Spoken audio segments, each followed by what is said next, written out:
Okay, so episode 2 opens with, well, I guess what's supposed to be this sexy scene. It was weird. I don't know. So Devi, she's in bed reading the book. Paxton shows up, just walks into her room and... What? Mom, I'm fast asleep! You don't look like you're asleep. Takes your shirt off, and you see like complimenting her about her intelligence and her beauty and this, this whole thing, right? So of course it was a dream. And she's now in Dr. Ryan's office, and she's telling her about the dream. And Dr. Ryan is saying, I'm basically telling her that, the whole point of you coming here was for you to deal with the loss of your father. And it's been so many months, that we've been talking, and for some reason, you're still avoiding the conversation about your dad. And Davey is trying to play it off like, he died. I was sad. That's pretty much the end of it, which of course we know it's not. And you can see that by the choices that she's making. Now, we've been seeing each other for months, and you still don't want to talk about your father. What's there to talk about? He's dead. It made me sad. So back at school, Eleanor and Fabiola walk up to Devi to apologize for keeping a secret about Oliver. Now, they really don't have anything to apologize about, but they felt compelled to do so. And of course, Eleanor had to be extra. Like, I, made this montage of our friendship to John Legend. And Debbie was like, oh, I forgive you. Don't even worry about it. Like, she just brushed it off. And I made a photo montage of our entire friendship sent to John Legend's All of Me. It's all good. I forgive you. Why they thought they owed her an apology because she's who she is, and they felt like they, couldn't talk to her, is beyond me. But they apologized. She forgave them, and they moved on. So they started talking about their guys. So of course Fabiola started talking about Alex and how she's going to ask him to some restaurant in town, and of course Debbie started talking about Paxton and like they're cool, and I think you're super cool and whip smart, and if you're down with it, I want to get to know you better. And I was like, yeah, I mean, sure. Of course, they're listening to her, but they ain't really believing her. And you can kind of see there's something else going on with Fabiola that either she hasn't come to terms with yet, or she's just discovering about herself. Because as Debbie was talking, there was this girl who was coming down the stairs, and Fabiola just couldn't stop staring. They actually locked eyes, and so it was like a moment. Paxton or something. I guess we'll have to see.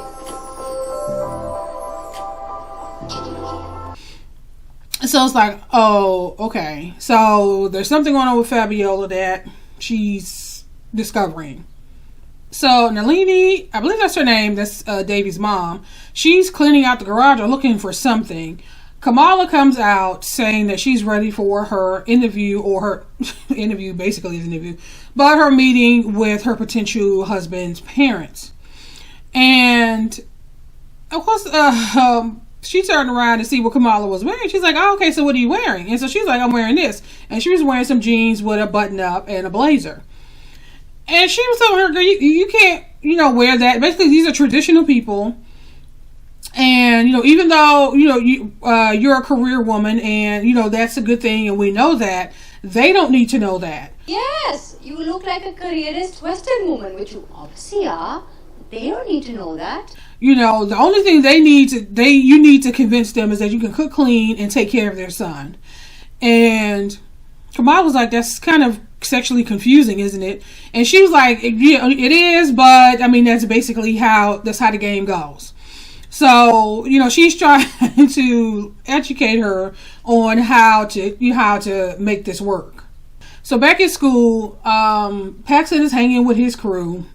And Davy walks over because she wants to talk to him.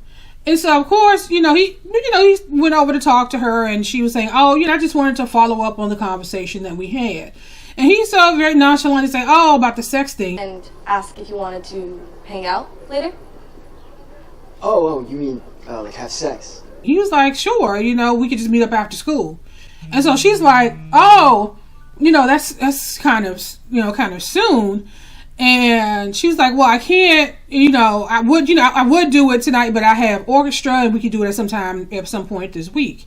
And so he's like, yeah, cool, maybe not. And he just kind of walked away like, whatever.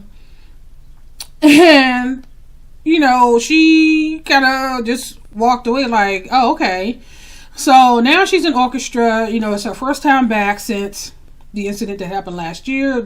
She was playing, and that's when her father had the heart attack. And so she plays the harp, and as she was playing, they were about to start playing. She started having these flashes of, the incident that happened with her father and then being rushed out and paramedics and the whole thing. And she just couldn't deal, so she left the class.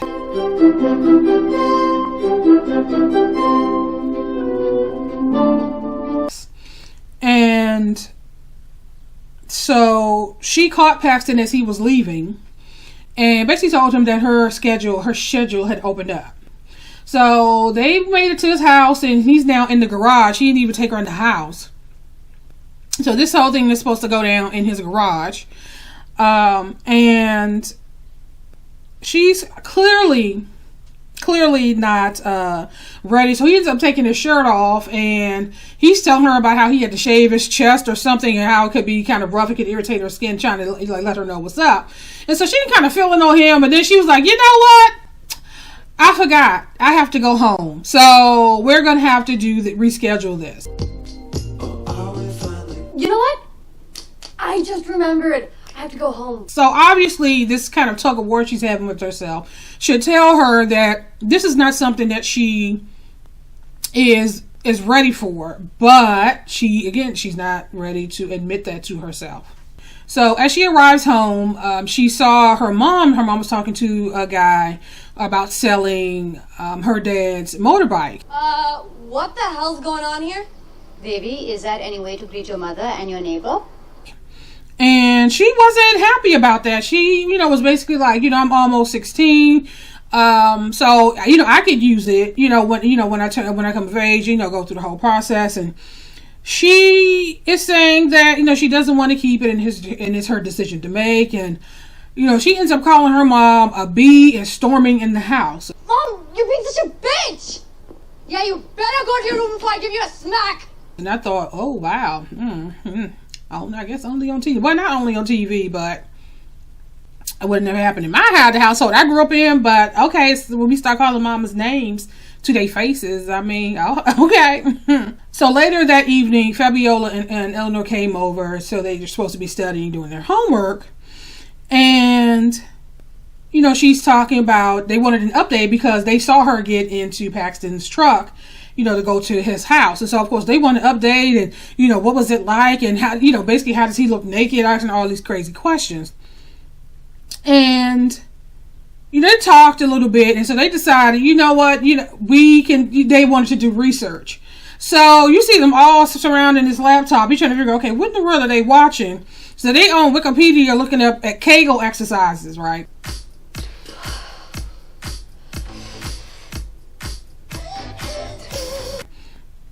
And so after the Kegel exercises, they have these stuffed animals where Fabiola's putting these stuffed animals in different positions and they're calling out what the positions are. Missionary. Reverse cowgirl. Love seat. So I'm like, Lord, to be a teenager and to be naive. Whoo, child. Okay. So as this is going on, Kamala is having her video chat with her potential husband's parents. And it was quite awkward. The husband, the potential father-in-law, he didn't say anything. He just sat there with the stone face. And, the mom was kind of doing some of the talking. And Nalini was off to the side, like writing stuff down, trying to tell her, ask about the weather, talk about your interest. And so when she started talking about her interest, she immediately went to her education. So Nalini was like, no, that's not what I'm talking about. So she ends up jumping in and was like, she's a joker and, she loves cooking and, talking about all these traditional, things that the mom would be looking for. It's Namaskar, Mami Mama. What she loves to do is cook. Kamala, tell them about. So back at school, Devi is at her locker. She's putting on her lip gloss or lipstick or whatever that was. And Ben's locker is right next to, well, not right next to her. There's a locker in between her and Ben. And so, of course, Ben started with her first.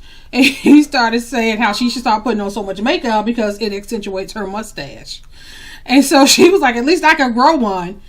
And he was like, the doctor said it'll happen any day now or something to that effect. You shouldn't wear so much makeup. It'll collect on your mustache. At least I can grow a mustache. My doctor says any day now. So that was a cackle. And then she had started talking about how, you know, she's seeing someone and how, you know, she's about to go have sex and have a nice life being a virgin. And she kind of walked off. And you kind of saw his face like, what are you doing? So after Devi left school, she went back to Paxton's house and he was out for a run or something. So they ended up running into each other. And she wanted to go back to the garage. Not a bedroom, but okay, anywho. So they're in the garage again. She's acting awkward and funny again. So she wanted to excuse herself and wanted to know where the bathroom was. So she ended up having to go into the house. So as she was coming out of the bathroom, she ran into his sister, Rebecca. And Rebecca was like, I heard noises and, you know, I just want to know what was going on. Or, you know, are you okay? And Davey made up some kind of crazy excuse. And so Rebecca ends up inviting her into her bedroom saying that she's going out and she wanted her, you know, opinion on what to wear. And so she held up these two pair of jeans and of course, you know, she told her, you know, which one she liked. And they talked a little bit. And she was like, are you Paxton's girlfriend? So David was like, oh, do you think I'm one of Paxton's I look like one of Paxton's girlfriends? And Rebecca said no. And then you saw Davy's face and she was like, no, I guess, you know, she considered his other girlfriends, his typical girlfriends, to be trashy. You think I look like one of Paxton's girlfriends? No. Because you don't look like a skank. And so they had a little cackle over that. And so eventually Paxton came up and he was surprised that his sister was home. And, you know, he was asking her why she was home from work. And she said she worked at the Gap or Old Navy or something to that effect. And something happened and she came home early. And then he turned to Davy and was like, you're sneaking around my house? Like, why? You said you was going to the bathroom. And so he walked out with an attitude. You said you were just going to the bathroom. What the hell? Wait, are you mad at me or something? And so she walked out to the front, you know, he went out onto the front porch of the house. And he was really upset with her about, you know, his sister and why is he sneaking around the house and to talk to his sister. And she was like, I didn't even know you had a sister. And, you know, she really didn't get a chance to explain. Like, no, we just bumped into each other. And he was like, so what are you saying? You think I'm trying to hide her or something to that effect because his sister has Down syndrome? But Rebecca doing her, like, what are you talking about? She was so confused, like, what? No, it was just chance. You know, you didn't even know she was home. She didn't say that, but, you know, he didn't even know that she was home. So why would he think that she would be sneaking around beating his sister that he didn't even know she was home was odd. Anywho, so in the end, he ended up saying that this is not going to work, and he basically told her to leave. And, you know, she went home. So back at school, Debbie wanted to talk to Paxton, I guess, to clear things up, and he wasn't trying to talk to her, so she ended up walking away. And her friend saw her leaving that general area, so she just assumed that that she was just hanging with Paxton. And so they assumed that they had slept together and was telling her, oh, how, you know, she looked like she's changed. And, you know, basically she led them to believe that her and Paxton had sex and she had lost her virginity. Yeah, no, it's crazy. I can't believe I'm a woman now. It feels totally different. Which, yeah, problem. So back in class, the teacher is asking them, they're talking about Nazi Germany, and he was like asking Devi the 7 groups that they wanted to exterminate, and she named 6. And Ben couldn't wait. He's like, he decided he was going to chime in. It was like, can I name the last one? He wanted to rub it in, so he did. And it was the Romani people was the group that she couldn't remember. May I, Mr. Shapiro? Yeah. It's the Romani people, Mr. Shapiro. And he, of course, had to be, extra. Was like, well, it's not her fault. It's, some people just can't remember, certain facts or all the facts or something to that effect. And then she ends up whispering something under her breath. And so the teacher and said something about, asked her what she said. And Ben was like, yes, let us all know what you just mumbled under your breath. And she said it loud and proud, like, I wish the Nazis had killed Ben. So you can imagine his face, because Ben, first of all, it was just a nasty thing to say, and secondly, Ben is Jewish. So Devi has a mean streak. Yeah, Davy, please share your mumble with the rest of the class. I said I wish the Nazis would kill Ben. So of course you can imagine they both ended up in the principal's office again. And she's telling her that you can't go around calling people, saying that you wish people would die and da-da-da-da-da. And then you owe him an apology. And so she apologized. And then she damn near had a nervous breakdown talking about how, she in the end saying she wished that she had died. And because her mom was talking about there was a body on the interstate. And so they had to leave early. And she's talking about how she wished she was that dead body. And the principal's like, okay, that got serious quick. And Ben saw that she was upset and distraught, and he ends up saying, I have decided not to press charges, right? And the principal was like, we weren't talking about that, Ben. Like, what are you talking about, press charges? Principal Grubbs, if it's okay with you, I'd like not to press charges. Okay, we really weren't discussing that, Ben. So she told them that they need to figure it out and don't involve their parents. So as they were leaving her office, they talked you through, and he ends up, telling her that he knew that something else was going on with her, and that it's cool. And so he starts telling her a story about his girlfriend and how, they have rough times. Like, he elevates her intellectually and she elevates him socially. She's a cheerleader. And, they just make it work. So they kind of chuckled a little bit, and, they parted on good terms. So we found out one of the reasons why Kamala was hesitant is because she already got a boyfriend named Steve. So they making out in broad daylight in the Publix. And so she ends up telling him that they had to break up because her family, she has a duty to her family, and they can no longer see each other. Steve, wait. We can no longer date. What? Now, obviously, he wasn't happy about it, but, it was what it was. So, back at Davy's house, there was a knock at the door. Davy was in her room, and her mom came up, said, there's a boy outside. And so she go out, it's Paxton. And so, Paxton ends up apologizing for, the way he behaved. And, he talked about how, his sister used to get bullied really bad, even by people that he considered to be his friends. And so he's extremely protective of her. I'm just kind of protective of my sister. She used to get bullied pretty bad. And of course she was like, well, I would never do that. And, they talked and resolved, whatever, that problem was. And once again, she and the guy parted on good terms. And that's pretty much how this episode ends.